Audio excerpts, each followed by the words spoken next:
orgullo engendra al tirano, el orgullo, cuando inútilmente ha llegado a acumular imprudencias y excesos remontándose sobre el más alto pináculo, se precipita en un abismo de males, del que no hay posibilidad de salir. Pero la orden de combate está a la calle los revolucionarios.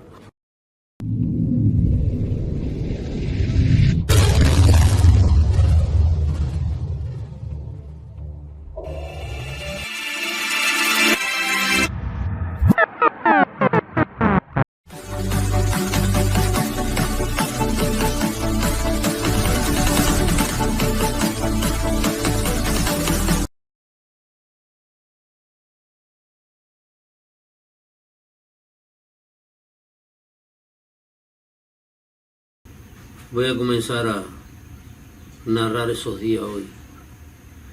No sé si estaré preparado para esto. El dolor es mucho. Demasiado. Pero creo que he tardado bastante en hacerlo. Tengo que intentar recordarlo. Y después de su muerte fueron mucho más difíciles todavía. Escribí en mi diario personal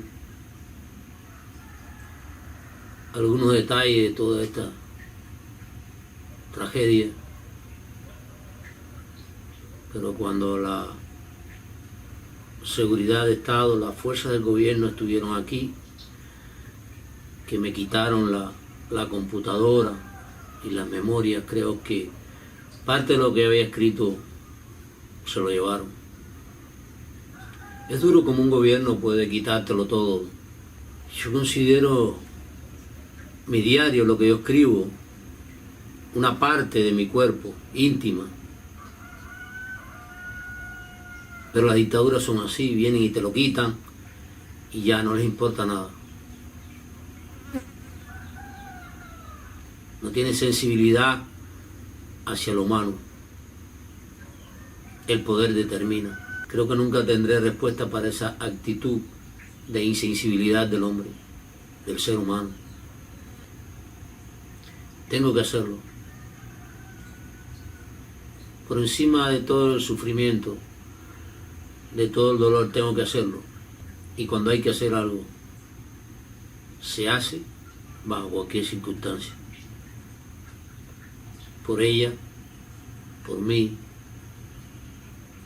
por todos, por Cuba. No, los que estarán del lado ya de las imágenes no saben lo que sufro,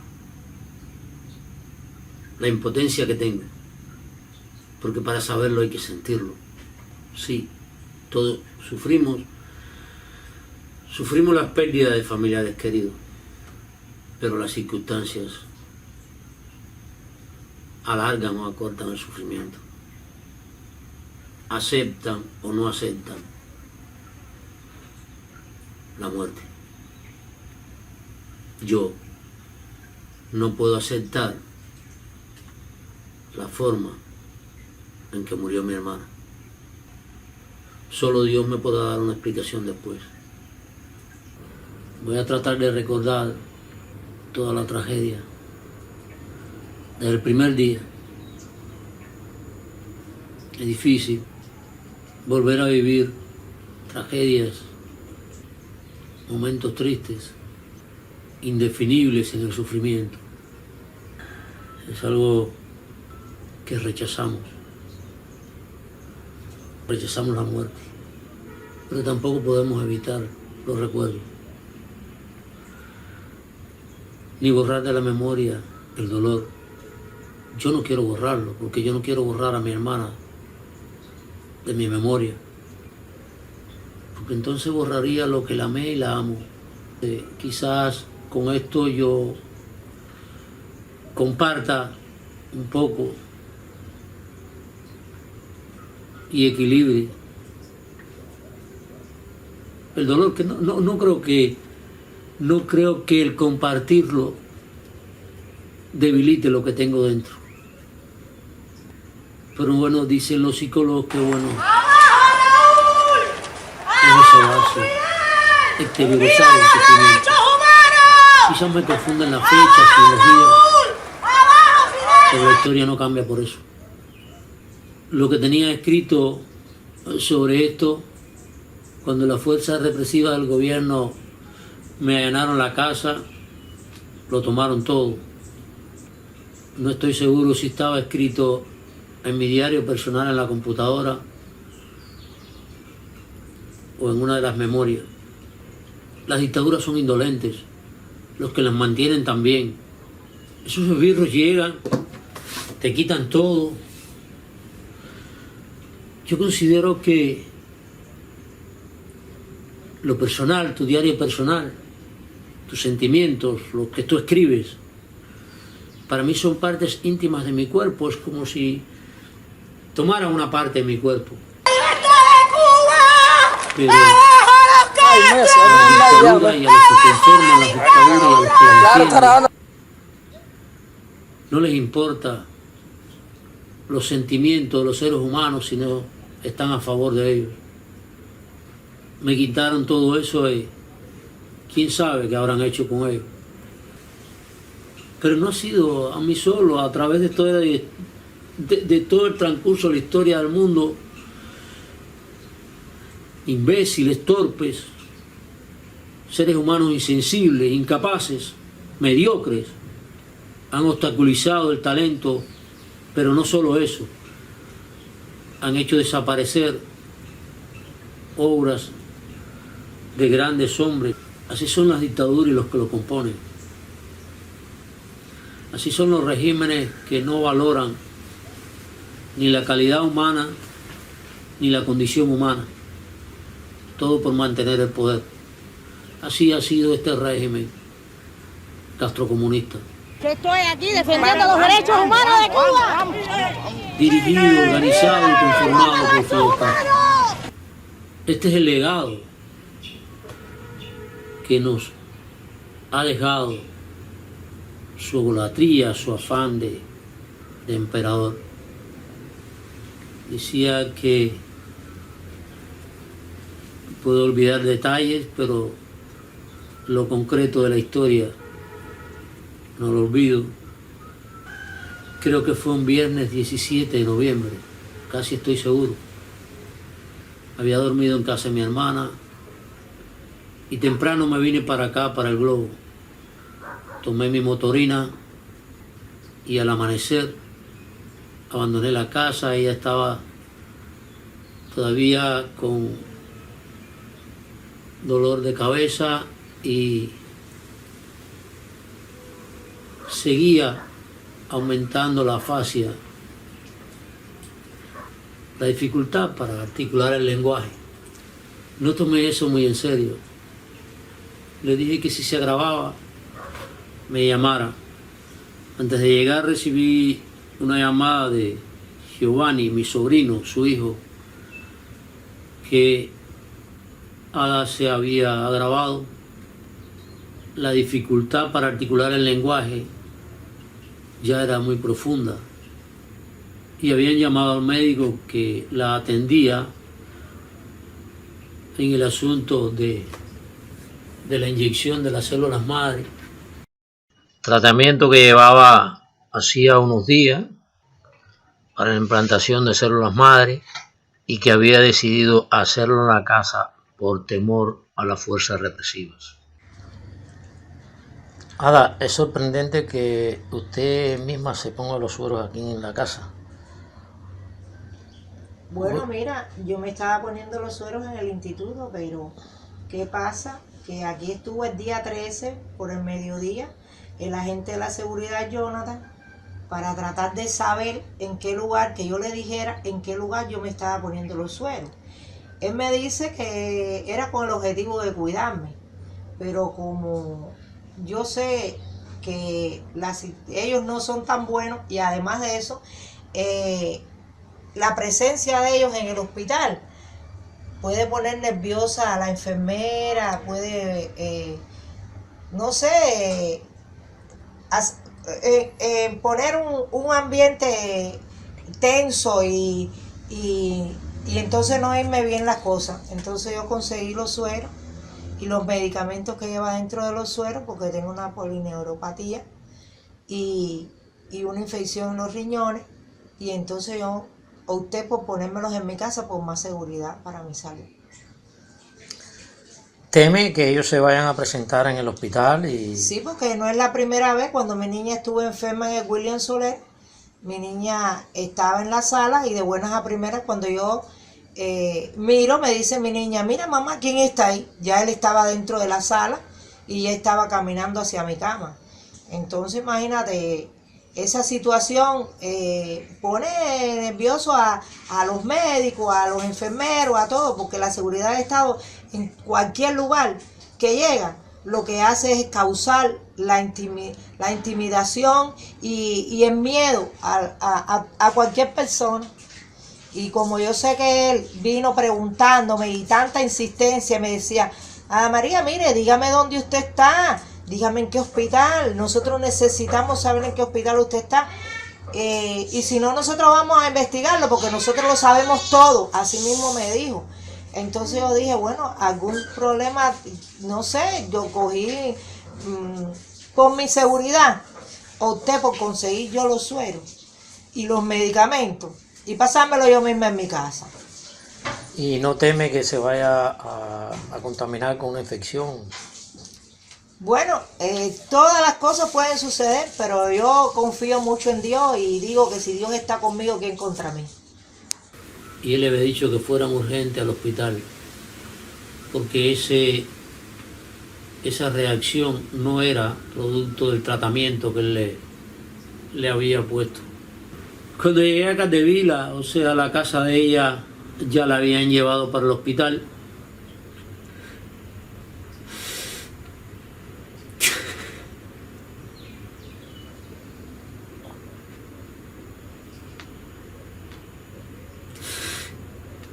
Era la última salida de su casa. Quizás compartiendo este olor.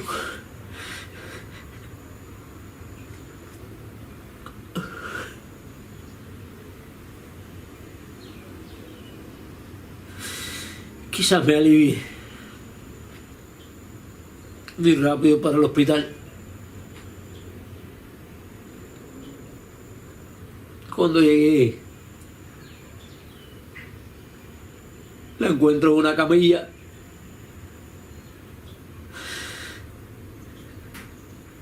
Ya apenas podía articular el lenguaje.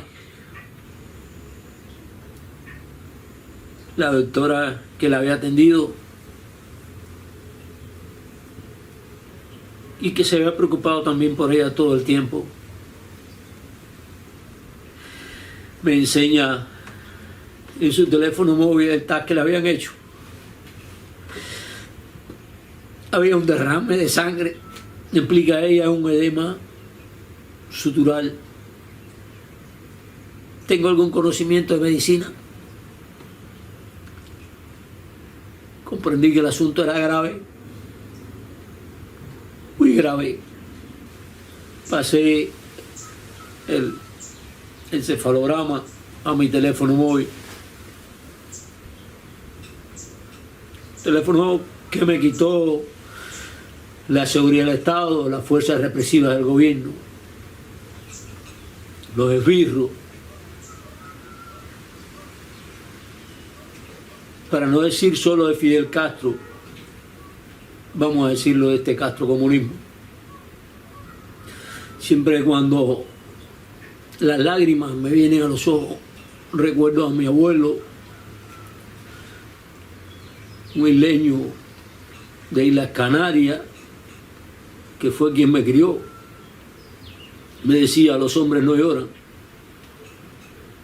Yo a él nunca lo vi llorar, pero creo que los hombres sí lloran. Me di cuenta que mi hermana estaba muy grave y que había sido muy subjetivo en valorar su enfermedad o los síntomas que tenía. Pero también lo habían sido los médicos. Yo el día antes la había traído allí al hospital, a ese mismo hospital, al Hospital Nacional, por un fuerte dolor de cabeza. Y lo único que le pusieron un calmante y la mandaron para la casa. Pero los médicos no amaban a mi hermana, yo sí la amaba. Me parece que tenía que haber sido más más eficiente. Le tomé algún videíto cuando estaba en la camilla, le di mucho ánimo, le dije que todo iba a pasar. Cuando a ella le dijeron que la iban a enviar para el Calixto García, me agarró de la mano fuerte y dijo: no dejen que me manden para allá, que no voy a salir viva de ahí.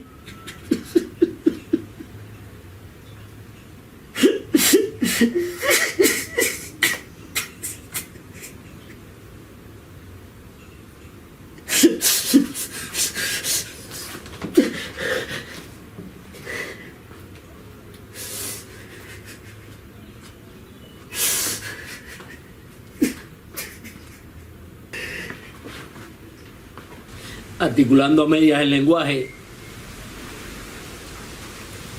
me dijo: tú sabes que allí mataron a Laura Pollán, a mí me matarán también.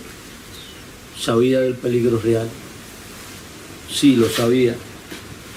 Imagínese un hermano que no tiene otra alternativa para salvar a su hermana que arriesgarla. No quisiera que ningún ser humano, cubano, ni amigo ni enemigo, se viera en esta situación. La tomé de la mano y le dije: no hay alternativa, yo te voy a cuidar. Me dijo que nunca la dejara sola. En algunos momentos hizo gestos que no aprobaba que la enviaran para el Calixto García. 9 horas estuvimos esperando una ambulancia. La doctora vino en varias ocasiones y la inyectó medicamento que ahora no recuerdo el nombre.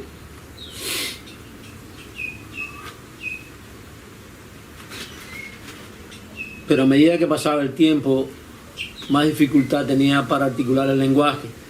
Ya apenas se le entendía. Yo trataba de que no hablara. No le manifestaba síntomas de tristeza en mí. Todo lo contrario. Me sobreponía al dolor que estaba sintiendo por dentro. Conversé con la doctora para decirle que iba a buscar otro transporte para trasladarla al hospital. Me dijo que no podía ser, que tenía que ser en la ambulancia. 9 horas de agonía. Mi hermana estaba grave. Qué impotencia. ¿Qué hacer cuando tienes que estar bajo la condición gubernamental? La única existente es la medicina gratuita.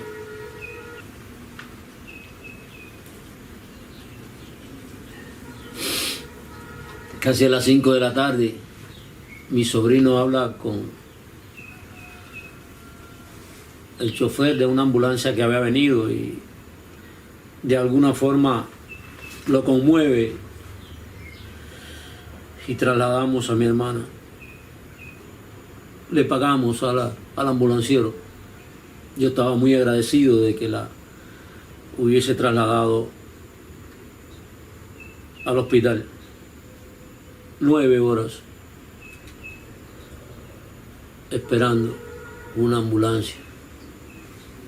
Y hubiésemos estado 10 o 12 si mi sobrino, el hijo de mi hermana, no hace la gestión y conmueve la conciencia de ese ambulanciero. En el Calixto García la atendieron rápido. Bueno, dentro de lo que cabe, bastante rápido. En media hora le hicieron otro TAS, otro encefalograma. Un joven de nombre Dairon, neurocirujano residente, me dice: mira, aquí está el encefalograma de tu hermana. Es un asunto bastante complicado. Se veía la masa encefálica y el derrame de sangre. No era dentro del cerebro, era entre la dura madre y el cráneo, un edema sutural. Eso me animó un poco. Y me comunicó que era un asunto grave y que la única solución era la intervención quirúrgica. Se lo comuniqué a mi hermana, me miró con ojos de súplica, triste. No puedo ni tratar de pensar lo que ella estuviese pensando.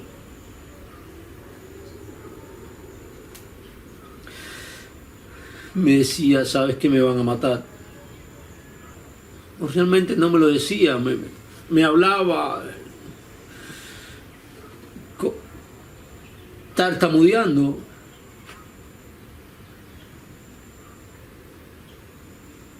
Le dije, no hay alternativa. Hay que hacerlo y verás que todo sale bien. Encontré a un camillero alto, flaco, muy amable.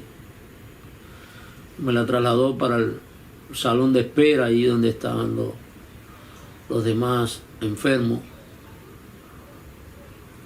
El neurocirujano me llevó a su consulta y me dijo que debía firmar, por lo riesgoso de la operación, debía firmar un acta, porque ella podía morir, desgraciadamente.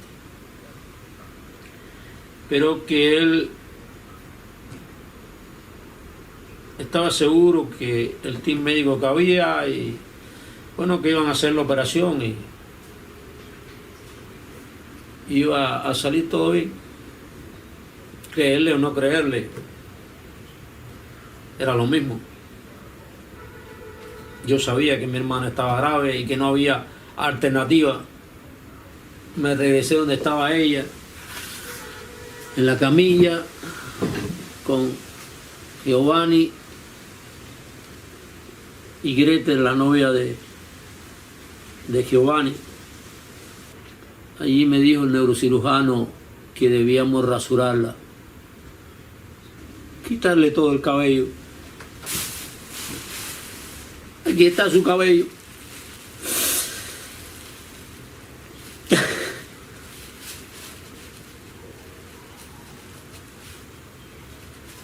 Los hombres lloran, abuelo.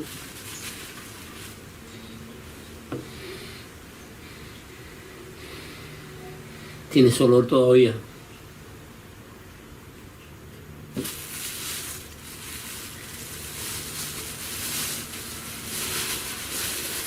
Giovanni trajo la máquina de pelar y le fuimos quitando el cabello, la rasuramos. Para ella era muy importante el cabello, pero sin embargo fue aceptando las circunstancias. Estuvimos allí largas horas esperando para subirla al salón de operaciones. Se me partía el alma. Yo quería estar allí donde estaba ella. No estoy seguro si a las 9 o las 10 o las 11, creo que las 11 de la noche la traslada para la mesa de operaciones. Ella me tomó de la mano, iba al lado de ella ahí hasta la entrada. La entrada me hizo así con la mano, pero ya yo no podía entrar allá. Nos quedamos fuera, sentados, junto con familiares de otras personas que estaban en casos parecidos, extrema tensión. Mi sobrino y su novia no tenían las preocupaciones que tenía yo en la cabeza. Cada vez que entraba alguien, observaba, buscando en uno de ellos un agente de seguridad, un represor.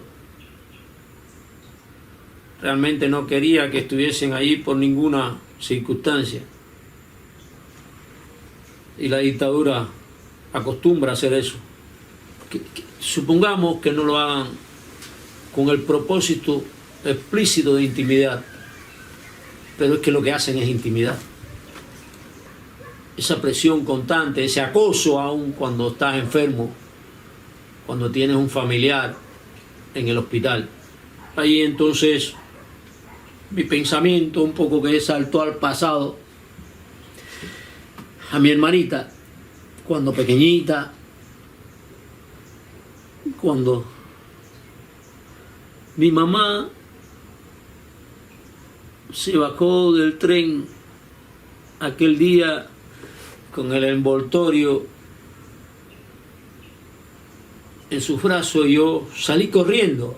Esto es los restos del caserío donde nacimos yo y mi hermana, y transitó un poco nuestra niñez, nuestra adolescencia. Bueno, realmente mi adolescencia, la de mi hermana no, nos mudamos de aquí para la ciudad, o sea, para el pueblo, cuando yo tenía 11 años, ella tenía 6.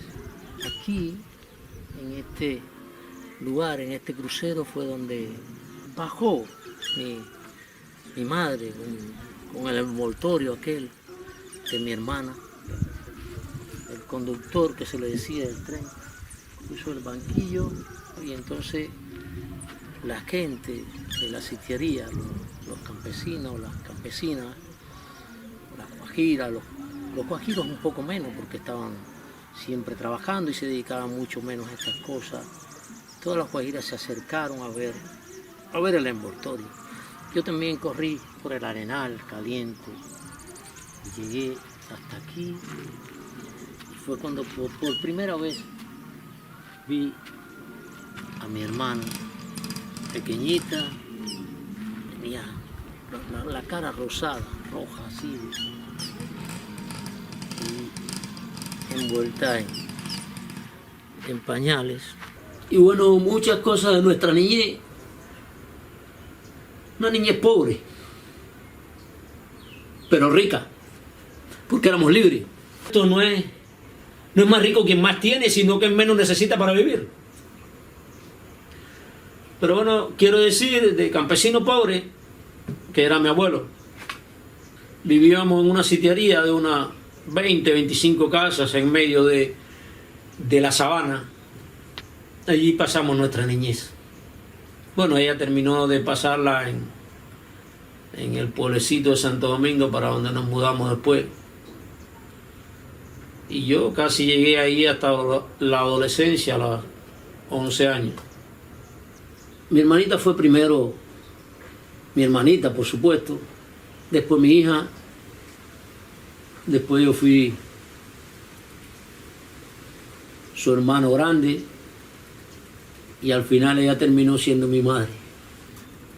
A una hora de la madrugada no puedo terminar, porque ya digo, los detalles creo que los tenía escritos en mi laptop y están en manos de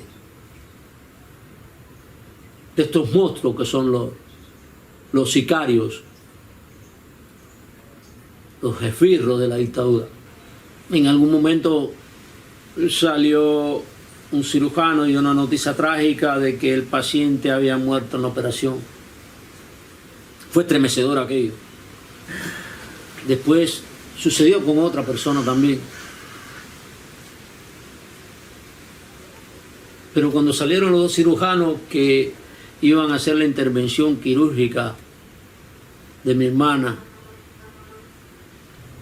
nos dijeron, fue un éxito, todo salió bien, ya ella está en recuperación. En aquel estado de suspenso llegó el amanecer, un nuevo día, sábado. El personal comenzó a llegar al hospital. Realmente mis ojos seguían buscando los agentes represivos. Salió Dairon, el médico residente, nos comunicó que ya iban a sacarla del salón de recuperaciones. Pasamos ahí. Cuando abrieron el elevador que salió en la camilla, fue algo grandioso, tenía un drenaje puesto y todo, pero me miró, movió la mano, día que sonrió. Yo lloré, pero las lágrimas no hubiesen bastado para entre aquella alegría porque estaba viva y dolor por verla así. No hubiesen bastado las lágrimas. Quizás hubiese llorado sangre. El camillero me dejó, pienso yo, que permaneciera al lado de la camilla y así la trasladamos hasta la ambulancia. Después nos permitió que fuéramos en la ambulancia para trasladarlo al otro edificio del hospital de terapia intermedia. Percibí en su rostro que aún no estaba consciente completamente, pero sí estaba consciente de que yo era su hermano y estaba a su lado. Sí, eso sí estoy seguro, porque aún ni para el hijo ni para la novia, creo que aún no lo había reconocido. La acomodaron en la sala de terapia intermedia. Ayudé a pasarla para la cama. Allí nos quedamos, ella estaba despierta. Donde la habían operado, que era el lado derecho, tenía un drenaje y una bolsita donde se iba depositando la sangre que salía de su cerebro, pero la veía bastante bien. El resto del día fue muy intranquilo. Ella quería levantarse. Le hablaba, pero tenía estados consciente e inconsciente. Le hablaba y le hacía fuerza para mantenerla acostada. Es un momento en que intentaba levantarse, no se percataba de que tenía un drenaje puesto. Pero en otros momentos sí, alzaba la mano y se tocaba, se palpaba. Yo le aguantaba la mano. No me moví de su lado. Estuvimos toda la noche así. El otro día por la mañana la trasladaron para el salón posoperatorio. Yo me preguntaba por qué, si ella estaba ahí ya y yo la mantenía bien atendida. Fue un momento muy difícil. Cuando la fueron a trasladar me decía que no la dejara. Y me apretaba la mano. Que no la dejara sola. Yo sabía, yo le veía el miedo en sus ojos.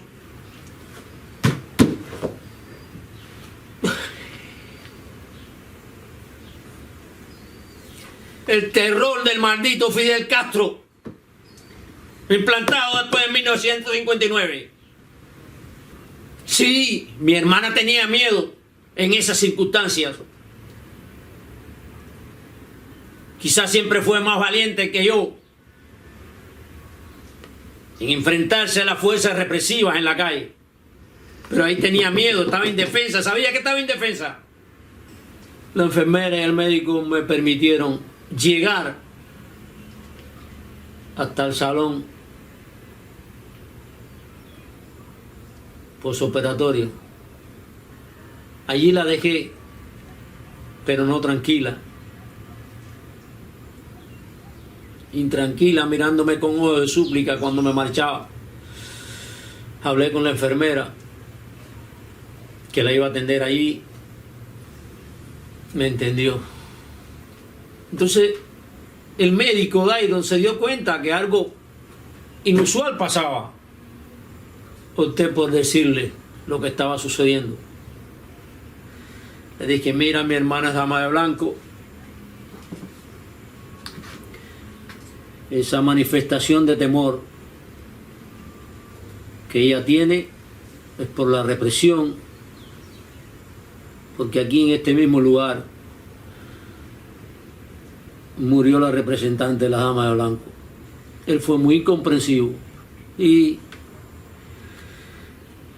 yo diría que un poco que la calmó.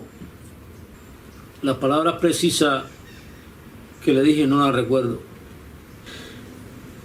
Esta historia no cambia por una palabra más o una palabra menos, más culta o menos culta. El contenido de la historia,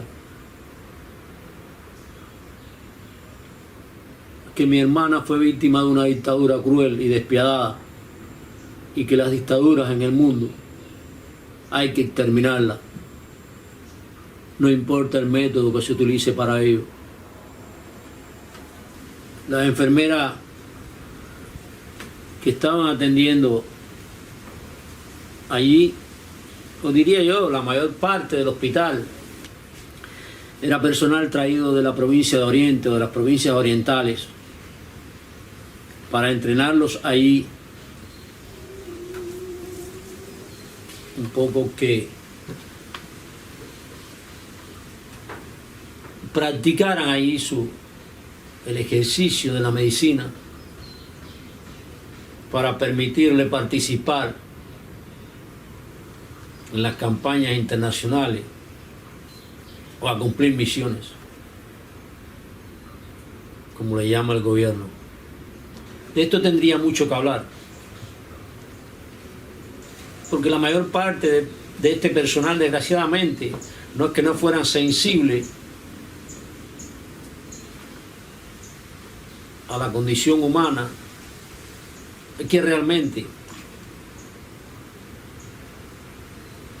no creo que estuviese bien preparado, tampoco creo que viviesen aquí en La Habana con las comodidades requeridas para estar ahí trabajando.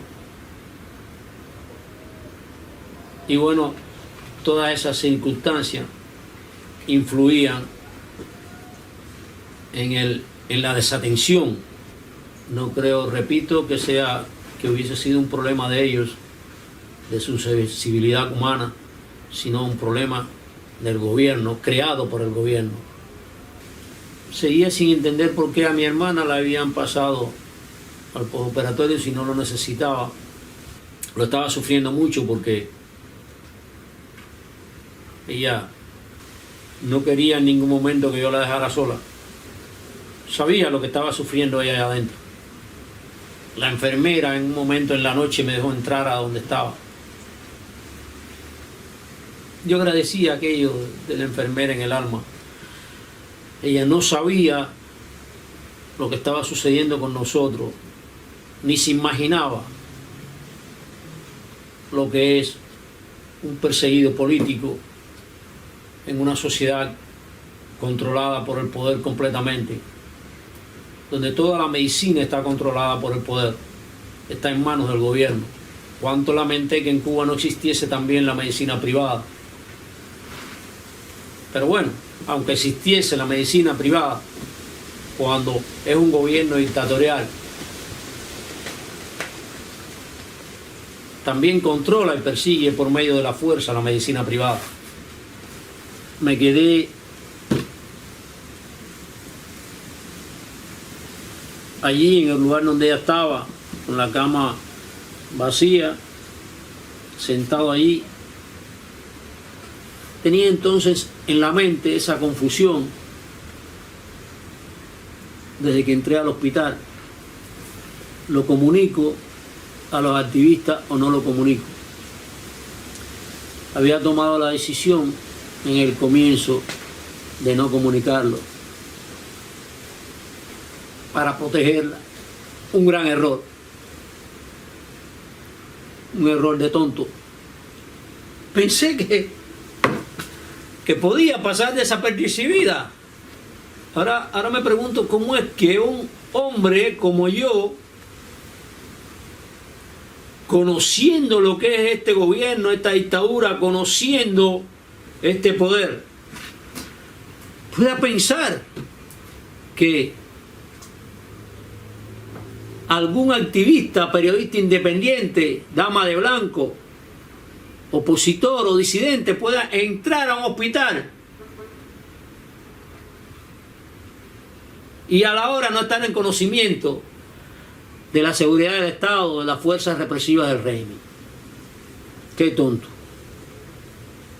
Pero muchas veces he hecho de tonto. Me debatí toda aquella noche en eso y seguí con la decisión de no, inclusive de no responder llamadas. Qué duro. Cuando quizás necesites algún amigo o amiga o alguien que te active esperanzas, que te diga una palabra, que te diga por lo menos estoy contigo.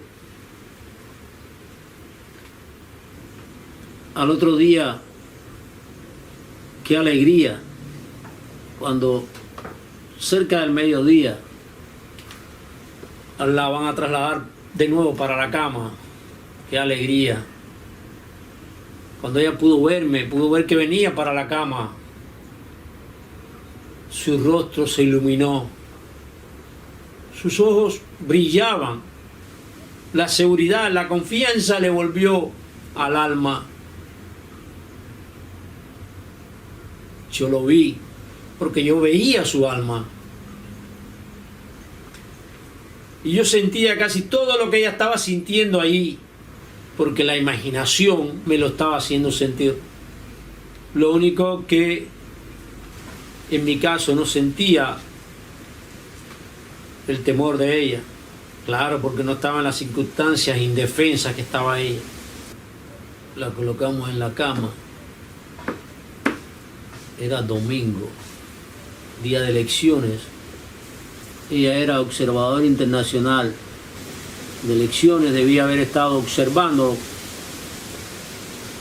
las elecciones. Yo también. Giovanni también. Ella pertenecía a la MOE, Misión de Observadores Electorales. Aquí está la gorra de ella.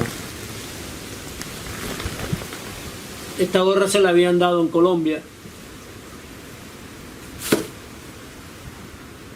Desgraciadamente estaba en la cama de un hospital cubano, de un hospital castrista.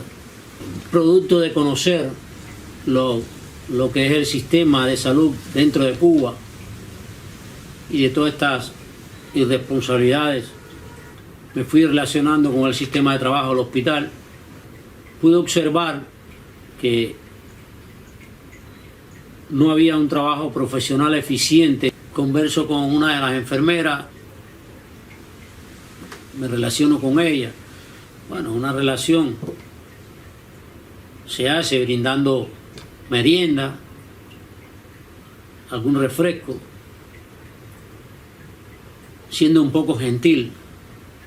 Ella me confiesa que estaba ahí, pero no sabía casi nada de lo que estaba haciendo, porque había salido de un policlínico por allá por Oriente, donde apenas ella lo que ponía era una inyección. Así me lo confesaron varias después, y que allí estaban pasando muchas necesidades. Traté de equilibrar las cosas para no reprocharle nada. De todas formas, no podía solucionar nada, es un problema de política del Estado. Varios días después de la operación, mi hermana se agrava y la pasan a la sala de terapia intensiva.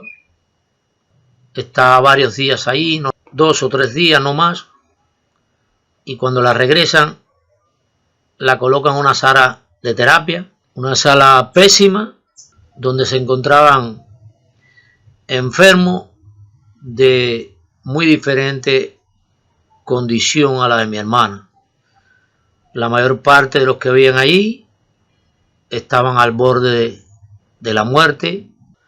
No la devuelven a la sala de terapia intermedia, como creo que sea lo usual. No me explico por qué a mi hermana la bajan para esa sala y no para la sala de neurocirugía. Y además con un tratamiento que no tenía nada que ver con su padecimiento. Cuando la bajan para esta sala tenía un tratamiento en la historia clínica, un tratamiento para una afección pulmonar, pero además le indicaban un calmante fuerte, un analgésico fuerte contra el dolor, que ella no tenía ningún tipo de dolor. con el padecimiento cardiovascular que tenía ella. Era un calmante que trabajaba directamente en el sistema cardiovascular. Ella se percata de eso porque conocía mucho de medicina y sabía que aquel calmante la podía matar. Entonces rechazó el tratamiento, conversamos con el médico y aceptó, puesto que teníamos la razón en lo que estábamos planteando, se suspendió ese tratamiento. Al otro día, en la visita de los médicos, entra un doctor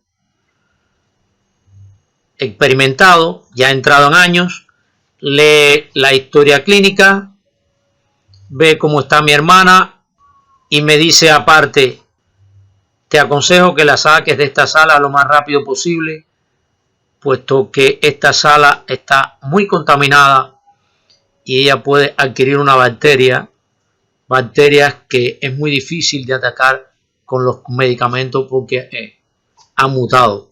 Así lo hago, me movilizo, el doctor de la sala da la autorización para que la trasladen a la sala de neurocirugía. No aparece camillero, no aparece en camilla y se imposibilita el traslado por ese día. Al otro día voy y busco al camillero que había sido amable conmigo y en una silla de ruedas la trasladamos a la sala de neurocirugía donde debía estar realmente. La llegada de ella allí fue alegre para todos, para ella, que alzaba la mano y saludaba a todos, y los demás pacientes también la saludaban a ella y le sonreían, alegre de que ella estuviese de nuevo en la sala. No tuve explicación inmediata para eso que había ocurrido, pero unos días después supe que ese día en que ella no fue trasladada, un equipo de la televisión cubana oficialista iba a pasar visita por la sala y hacer un reportaje del tratamiento y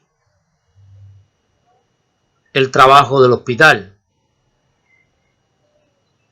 Supongo que por eso nosotros no podíamos estar en la sala, porque sería un peligro para el gobierno que ella estuviese allí y que yo también estuviese allí, puesto que estamos acostumbrados a decir verdad, y aunque ella no pudiera hablar, yo sí podía hablar de la situación pésima de todo lo que estaba sucediendo en el hospital. Y eso quizás había impedido el traslado de ella hacia esa sala. Después de las convulsiones, cuando cesan las convulsiones, la pasan, le indican un encefalograma, nos trasladan al edificio donde se realizan los encefalogramas. Bueno, ahí tenemos que esperar y observamos algunas discusiones en aquel lugar, negligencia, irresponsabilidad, falta de interés en el trabajo, confusión en las indicaciones de los encefalogramas. Y bueno,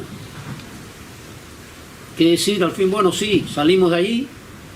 Gracias a Dios mi hermana había mejorado bastante, ya no le quedaban muy pocos rastros de sangre en el lugar donde había tenido el derrame. Todos los médicos y los neurocirujanos que la vieron o que tenían un poco que ver con el caso, me preguntaban, insistían en que si mi hermana había sido golpeada en ese lugar. Yo siempre decía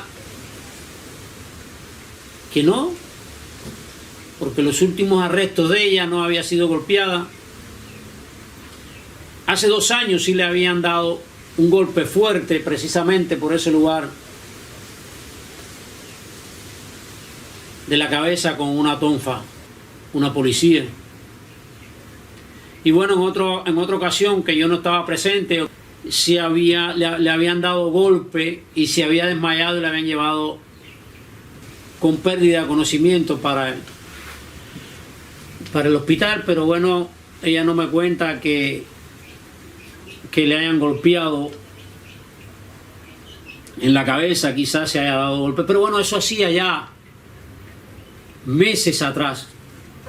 Le pregunté a los cirujanos que le habían intervenido quirúrgicamente que si la sangre que habían sacado estaba coagulada, parecía sangre vieja o que había sido reciente. Siempre me dijeron que bueno, que podía ser de 1 mes o 2 meses, pero no más. Era su suposición.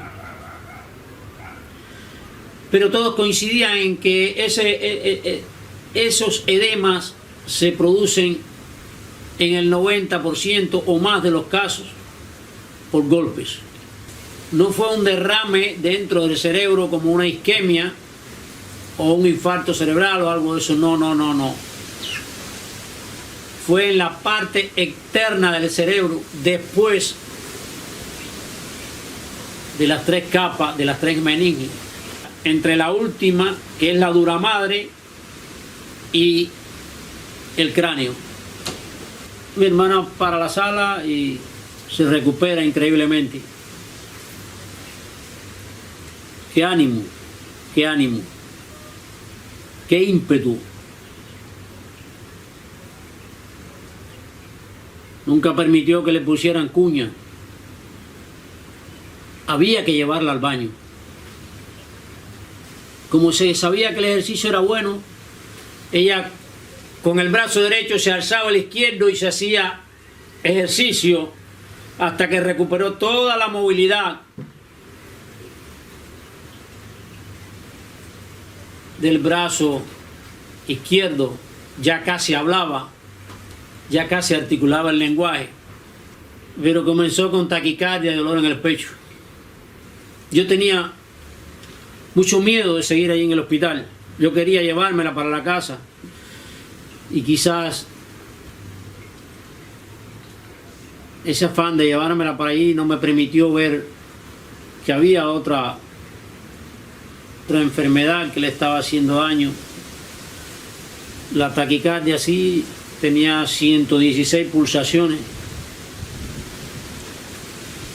Pero bueno, ella a veces en la casa también permanecía así y no era problema.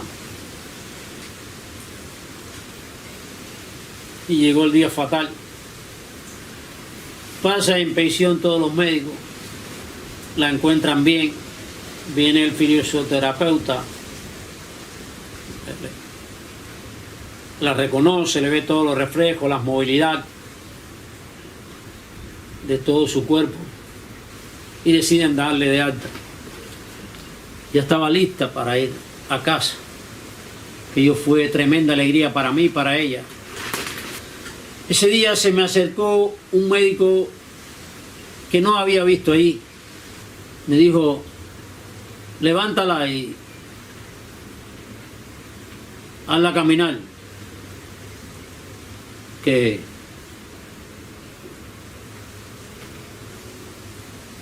puede un coágulo de sangre irle al pulmón y puede morirse en nada. Aquel médico me lo dijo de una forma tan brusca, tenía un aspecto de militar. Me quedé un poco contrariado con la actitud de ese médico. Realmente parecía un secuaz del gobierno, pero no un médico bajo la condición de trabajo que trabajan los médicos con respecto al gobierno. Me pareció un médico que sabía quién era mi hermana y que estaba siendo un poco despectivo, un poco... Aquello me quedó en la mente, pero no le hice caso. Siempre hay médicos unos que son más amables, otros que son menos amables, unos que dicen de una forma más aceptable las cosas y otros que no, que las dicen muy directas. De todas formas, en eso no había problema porque mi hermana había estado caminando, o sea, haciendo ejercicio y yo dándole masaje desde que estuvo ahí ingresada. Precisamente porque tengo conocimiento con causa y efecto de el funcionamiento del cuerpo humano y de muchas de las cosas que pueden suceder y perjudicar la salud humana. Ella no quería que yo me fuera, pero de pronto ya todo se arregla. Voy donde está el ambulanciero que había sido amable conmigo, un muchacho de Oriente también, y dejo todo arreglado. Él me dice que iba a buscar, que él no podía salir, pero que iba a buscar a otro que lo hiciera. Siempre le dije que le iba a dar algo. Y entonces, casi escondido de ella, me marcho, dejo a Giovanni y a Gretel con ella y vengo para acá para bardear la casa, arreglar la casa, colocar una cama, conseguir una cama donde ella pudiera estar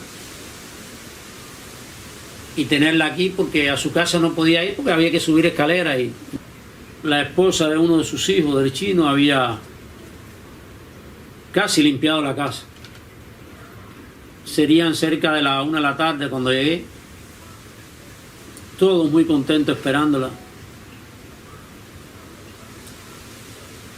Y ya cerca de las 3 ya me comienzo a preocupar, después de las 2 me comienzo a preocupar que por qué no habían venido. Llamo allá, bueno, que se tardaba la ambulancia. Me dice Gretel. Y cerca de las 3 me llama. Me dice: tío, corre.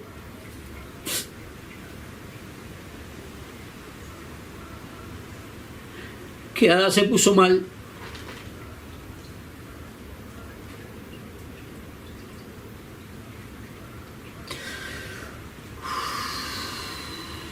Subí a la moto, traté de llegar lo más rápido posible. Tenía un mal presentimiento. Cuando llego, mi hermana estaba muerta. El jefe del team médico de la sala me sale al paso. Me dice: no pudimos hacer nada. Murió. Es una muerte súbita. No sabemos. Hemos hecho todo posible por salvarla. Casi 45 minutos dándole masaje. Y bueno, no sé la palabra que utilizó con el desfibrilador, pero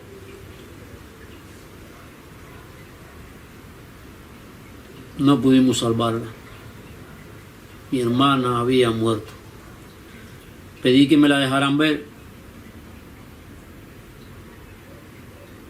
Entré, la destapé, estaba sangrando por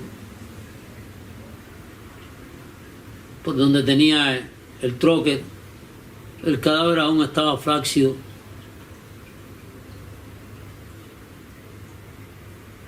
La besé.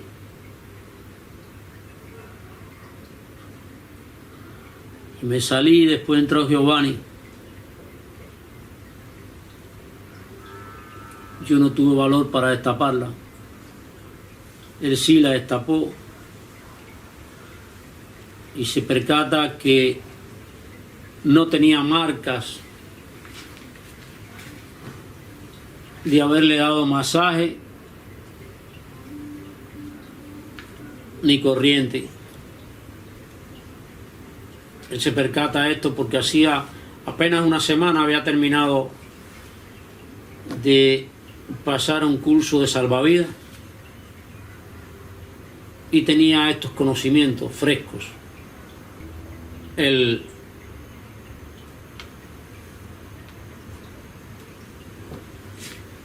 jefe de la sala, conversamos 2 o 3 palabras más, me dice que si iba a permitir la autopsia. Le dije que no. De todas formas estaba muerta. pero no me parecía justo que picara su cuerpo o que yo autorizara que picaran su cuerpo.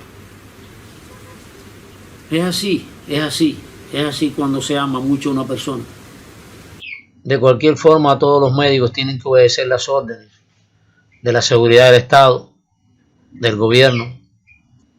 Los resultados de la autopsia son órdenes, no resultados verídicos. Cuando se trata de casos que puedan perjudicar políticamente al gobierno, si los médicos no obedecen, pueden ser desde expulsados de su trabajo hasta encarcelados. Eso en el mejor de los casos. ¿Qué objetivo tenía picar el cuerpo de mi hermana si no se recibirían resultados verídicos? Entonces llamé a Reinaldo Escobar, mi amigo.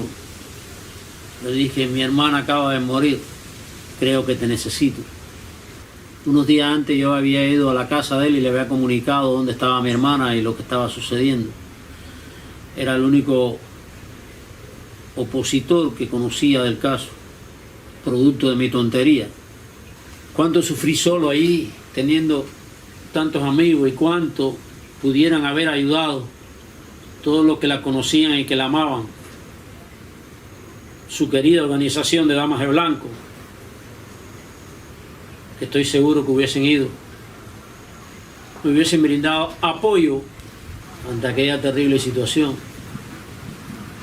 Y muchos yo sé que se hubiesen brindado para aportar algo económico, o alguna economía, que realmente no estábamos largos.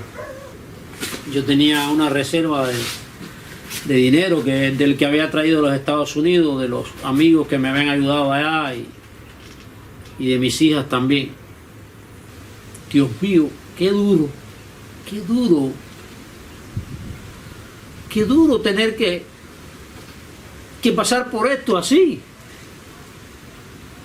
Qué duro. Solo. Maldito sistema castrocomunista. Reinaldo se presentó enseguida en el hospital. Atendimos las razones legales. Fui a la salita donde había estado cuando la iban a ingresar a firmar el acta de fallecida. Recuerdo que aquel día cuando la iba a ingresar había una persona allí que estaba firmando un acta de un familiar fallecido. Me dije: Dios mío, que yo no tenga que venir aquí a esto. Y ahora estaba allí por el deceso de mi hermana. Le había prometido a mi hermana estar al lado de ella permanente, y precisamente en el momento que muere no estoy a su lado. Dejé ya todo aquello así y me vine para su casa. ¿Cómo enfrentarme?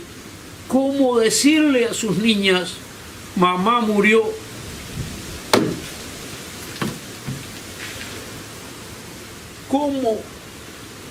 ¿Cómo llegar y decirlo? Me pregunté durante todo el trayecto. Hoy no puedo seguir. Debo dejar que mi espíritu un poco que se calme. En algún momento consideré que debía tantear a ver hasta dónde la seguridad del Estado conocía de la situación en que estaba mi hermana. Entonces llamé a la agente Lucas. Él era el que tenían asignado para controlarme. Habíamos tenido varias conversaciones y de cierta forma había un poquito de comunicación entre los dos. Claro, siempre sabiendo que él era un agente de contrainteligencia al servicio del poder y que yo era un perseguido político que se oponía al poder. Con esos términos a veces conversábamos. Pero aparte del irrespeto programado por el gobierno en perseguirme, en la comunicación no era irrespetuoso. No intentaba ni humillarme, ni burlarse, ni imponerse. Escuchaba cuando yo hablaba y yo escuchaba cuando él hablaba.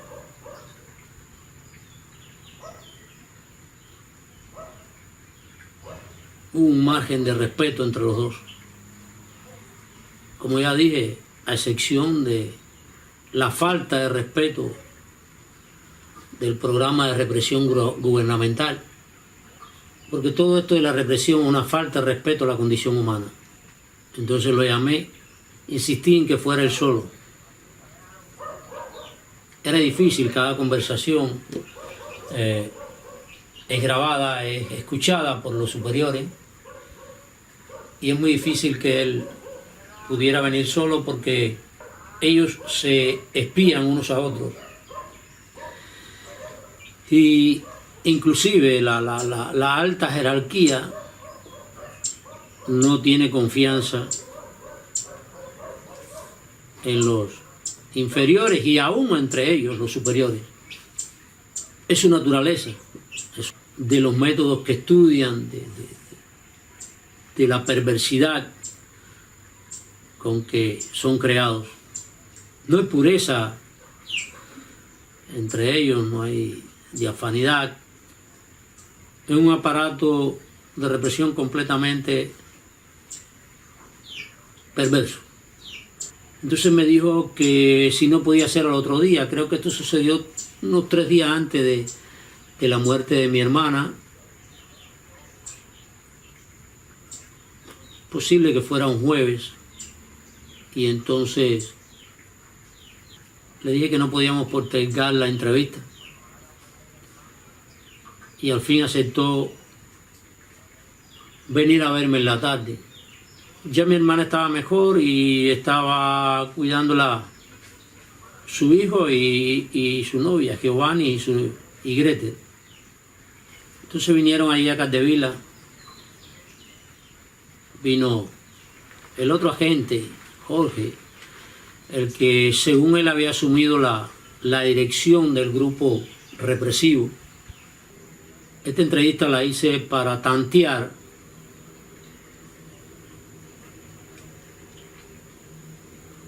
hasta dónde mi hermana corría peligro, porque se manifestó abiertamente y con prepotencia.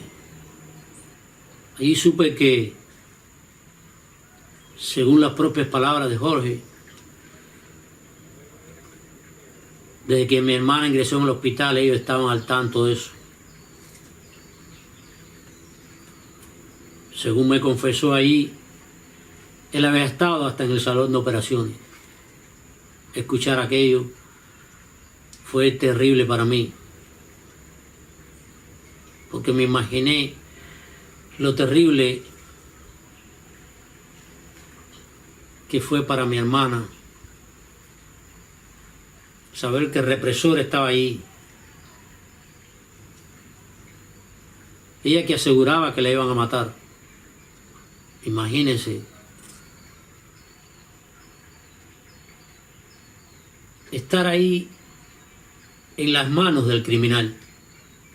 Supongamos que no le iban a hacer daño, que intentaban salvarla como le expresé a él, pero solamente ver el asesino que siempre ha intentado contra ti,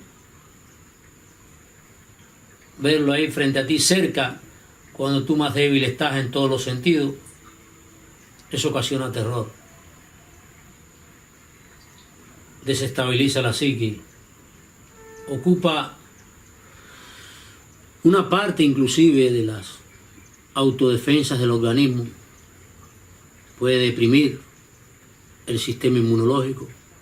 En una palabra, mata a la persona de alguna forma. Me dio algunos detalles más del control que tenían sobre mi hermana, sobre los medicamentos que le ponían. Entonces fue cuando comprendí lo tonto que había sido. los había dejado actuar a sus anchas. No había protegido a mi hermana, todo lo contrario. Le había retirado lo que podía protegerla, que era la comunicación con los demás, la publicidad. Me sentí grandemente burlado. Había hecho el papel del más tonto de los tontos. Jorge me quiso amenazar, diciéndome que lo que sucediera con mi hermana, que esto, que lo otro, que ellos podían ser fuertes. Entonces le digo, puede suceder como Laura Pollán, que la mataron. Dice, pero tu hermana no es Laura Pollán. Me dejó ver que a Laura Pollán la habían matado. Por lo menos eso fue lo que yo capté. Me insinuó también que la salud de mi hermana dependía de cómo yo me comportara. Esa amenaza sí no la soporté. Le dije, voy a hacer lo correcto, lo que yo tenga que hacer. Se enalteció un poco y dijo algunas cosas que no recuerdo. En algún momento, cuando entramos en el tema de la represión, dijo que yo no había sido golpeado nunca. Aparentemente Jorge no conocía nada de mí. Entonces le digo, pregúntale a Lucas si he sido o no golpeado. Él me llevó en una ocasión a curarme. Se fueron y yo me regresé donde mi hermana. Estaba muy contrariado por el error que había cometido. Además, dudé entonces de que mi hermana se salvara, a pesar de que estaba bastante mejor ya. Todo el tiempo era una agonía.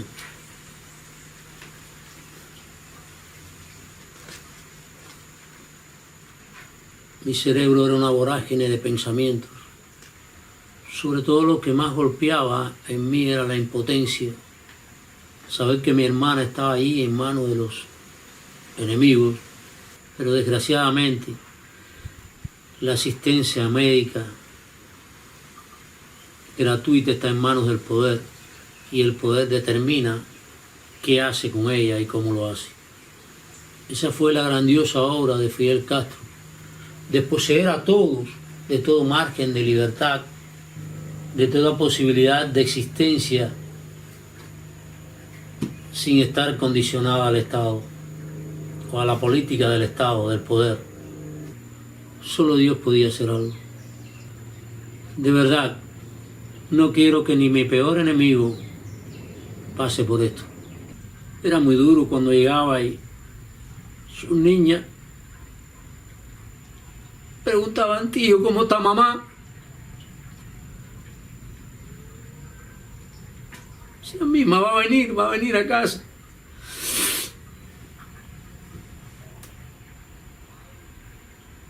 Está mejor. Las niñas sonreían. Sí, tenemos deseo de verla. ¿Qué hacer? Me decía yo.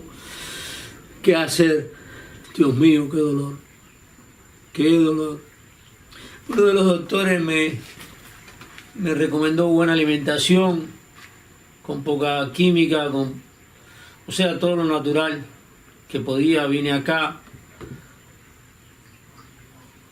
Decidí que tomaran algunos pollos del patio, criollos, criados aquí, bien, que tenían buena sustancia, y de eso le llevaba caldo y le decía, se lo tomaba y decía, qué rico. Todo fue inútil, mi hermana murió. Y detrás de la muerte de ella hay culpables. Sé que hay culpables. Estoy convencido que hay culpables. Culpables desde la gente que la reprendía y mandaba a arrastrarla o a esposarla, hasta el presidente de Cuba, Raúl Castro, en esos momentos, contando todos los que gobernaron a Cuba en este castrocomunismo, porque fueron los que mantuvieron esta estructura de poder represiva, violenta,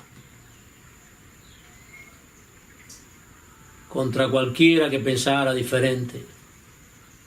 No importaba qué condición tuviese, si era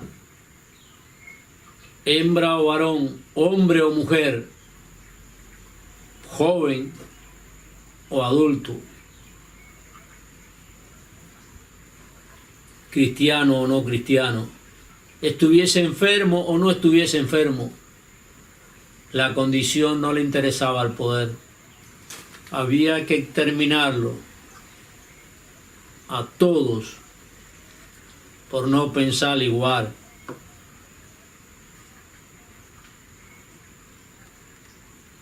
Por pensar diferente a la ideología del poder, al castrocomunismo. Mi hermana se había convertido en un peligro grande para el poder. En casa de mi hermana se hacían talleres de periodismo, internet, incluyendo bloggers, se hacían reuniones de varios partidos, organizaciones de oposición, se repartían y se hacían boletines y nos reuníamos para discutir, comentar noticias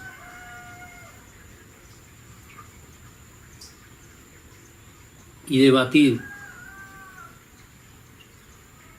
todo lo concerniente a la democracia y derechos humanos. Logrado hacer reuniones de cuanto menos 15 miembros, hasta 62 que logramos reunir en una ocasión, de distintas organizaciones, de distintos partidos políticos.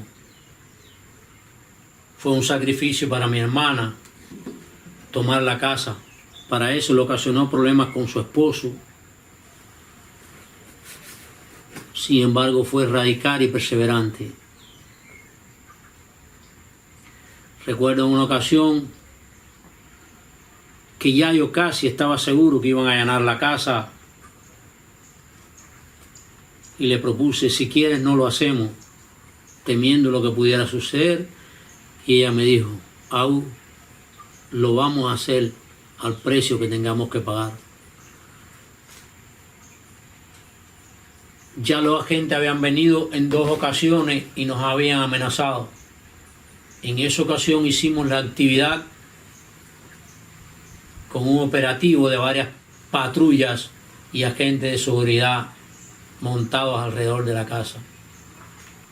Era un sacrificio. Mi hermana siempre tenía algo que brindarle a todo el que llegaba allí. A cualquier hora, la casa de mi hermana era para todos, comedor, albergue, centro de activismo y de conocimiento, donde todos aprendían. Contra mi hermana habían hecho todo tipo de maniobras perversas. Habían intentado chantajearla, comprarla, acosarla, presionarla por todas partes. Pero mi hermana no entendía, mi hermana fue fiel y firme. Intentaron hacer todo lo posible por sacarla del movimiento Dama de Blanco. Nunca aceptó el chantaje ni la compra. Fue fiel y me decía, Aú, si queda una dama de blanco, con Berta voy a ser yo. Y aún sin que quede Berta, voy a ser yo. Ella no entró a la dama de blanco por tener ningún familiar en prisión,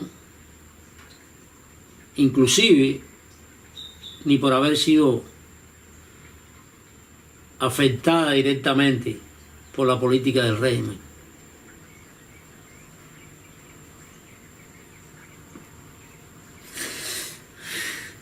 Llegué a la casa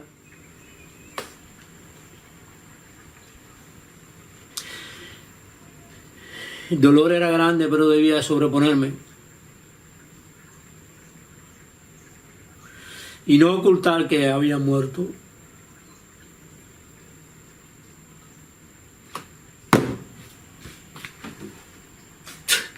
Subí las escaleras y pude articularlo. Estaban las niñas, Osmani y su suegra.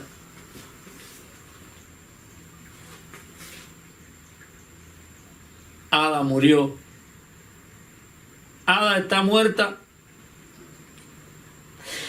Pero no pude derramar una lágrima.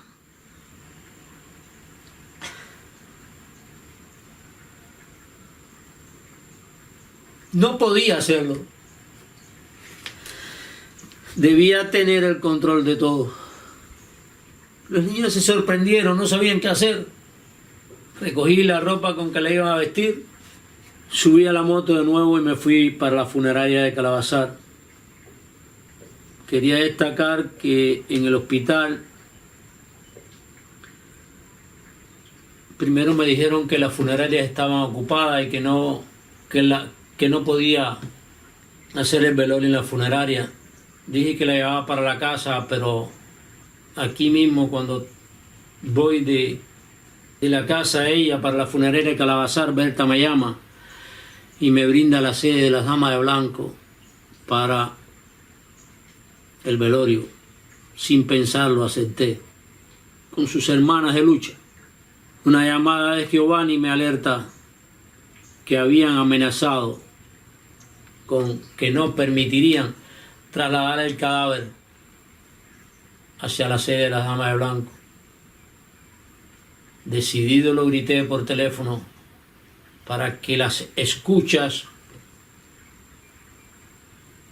del gobierno se documentaran. Sí lo vamos a hacer, cueste lo que cueste, al precio que sea. Cuando llegué a Calabazar, ya habían ahí varios activistas y damas de blanco. Estaba Lourdes, Guillermo, Alexis y otros que en realidad no recuerdo. Estaba muy tenso yo. También había agentes observando. Esperamos largas horas. Quizás serían las 9 de la noche cuando llegó el cadáver. Cuando abrieron el carro fúnebre atrás, mi hermana estaba tirada como si fuera un animal. El ataúd lo tenía encima y en el piso. Sangrando. El cuerpo de mi hermana lo habían humillado, lo habían ultrajado. Un ultraje a la condición humana. Yuri, que estaba allí, protestó y hizo unas fotos. Quiero que sepan, realmente no me percataba de lo que habían hecho con ella. Por lo menos pensé, la han tirado, pero ya ella no sufre físicamente. La cargaron y la depositaron en la mesa. Aquellos inescrupulosos salvajes que la habían traído. Dice que la preparaban y le dije que le daba algún dinero, que cuánto costaba, era poco, no recuerdo la cifra. Había traído yo la ropa blanca de ella. Lourdes y Yolanda Santana me ayudó a vestirla, yo no pude hacerlo, no es que no pude hacerlo, respeto mucho la intimidad y respetaba mucho la desnudez de mi hermana. Creí que lo debía hacer una mujer.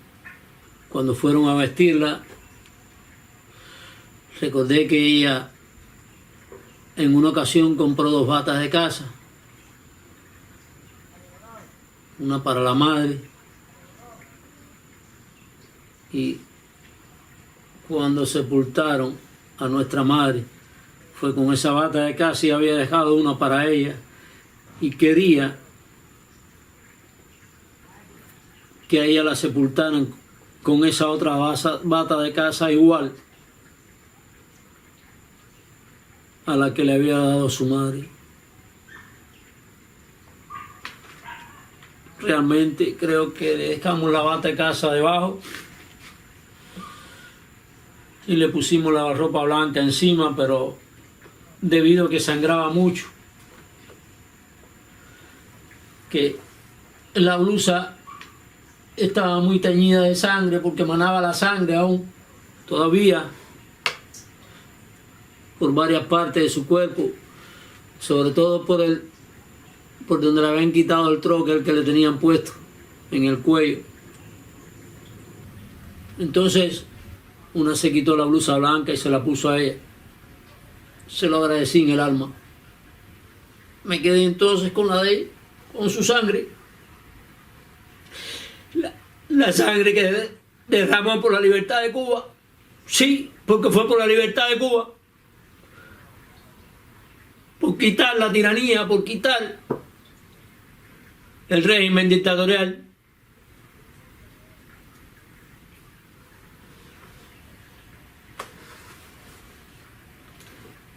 Los hombres lloran, abuelo. Los hombres lloran. Pero a los hombres que lloran hay que temerle. No se arrodillan. Por mucho dolor que les caiga encima. Sí, yo soy un hombre que llora. Me monté con ellos y fuimos dividiendo la noche en dos partes, la luz y las tinieblas, como en la creación. Era un viaje tenso. Cada vehículo que venía de frente pensaban que eran los agentes, la policía. En cada esquina que cruzábamos pensaban que nos iban a arrestar. Yo iba preparado para cualquier cosa. Llegamos hasta la sede de las Damas de Blanco, que ya un grupo nos esperaba allí. Allí bajamos y subimos el féretro hasta aquel lugar donde ella había estado tantas veces, riendo, comunicando, haciendo activismo, siendo la mujer que siempre fue para mí grandiosa. Allí estaba ahora su cadáver.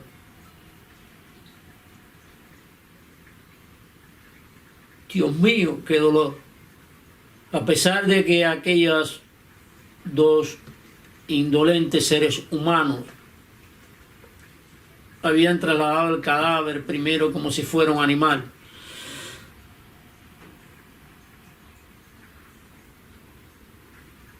Todo lo que tenía en el bolsillo se lo di, creo que eran unos 170 pesos y algunos $2, $3, no sé. Se lo di agradecido de que me habían trasladado hasta allí, habían trasladado el cadáver de mi hermana hasta allí. No los catalogué como agentes, sencillamente creo que lo mismo los médicos, que las personas que manipulan cadáveres van llegando a un momento de insensibilidad, de indolencia o de costumbre. Y bueno, puede ser que eso sería el trauma, le va trabajando. Y pensé que por eso se mostraban tan indolentes. Allí estuvimos toda la noche haciéndole guardia de honor. Cuanto más pensaba en todo, más me reprochaba lo tonto que había sido.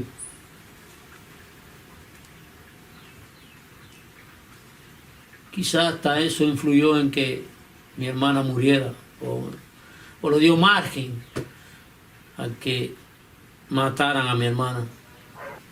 Como quiera que sea, ya no puedo hablar de muerte, sino de asesinato.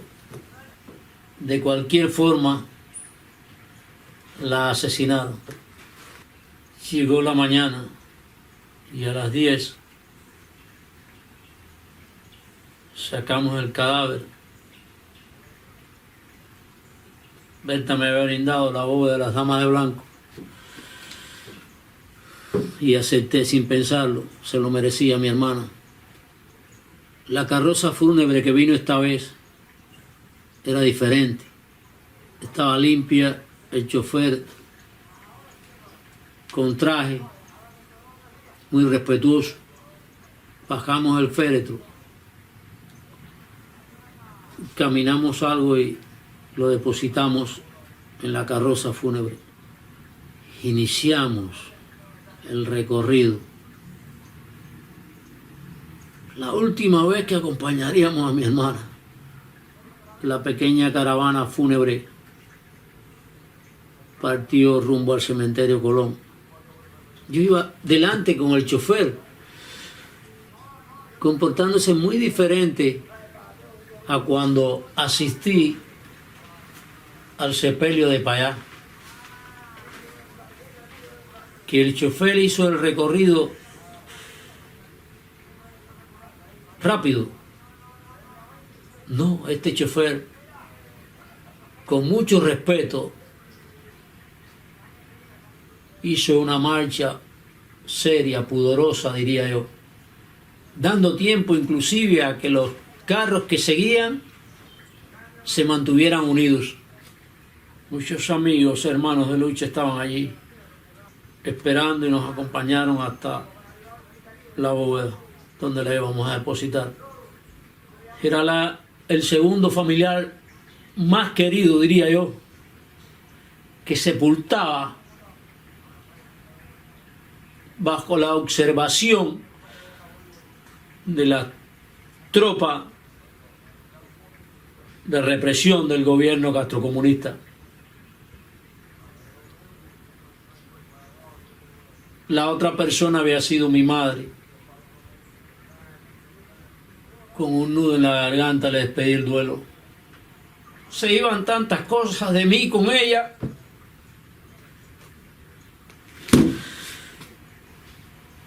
Que casi quedaba vacío. Pero sabía que no podía sepultarme con ella, porque estaba en la obligación de hacer justicia, de impedir a cualquier costo que estas cosas continuaran sucediendo aquí en Cuba. Darlo todo.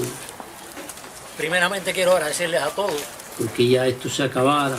Se han unido este dolor. Esta lucha inútil de cubano contra Hablarle cubano. de mi hermana es difícil. Esta guerra personal Para que mí, inició Fidel Castro en 1959 contra los Estados Unidos y aún continúa. Madre, esposa. Ya basta. Y mejor cristiano. Basta de esta Fue mucho mejor que yo torpeza. en todo.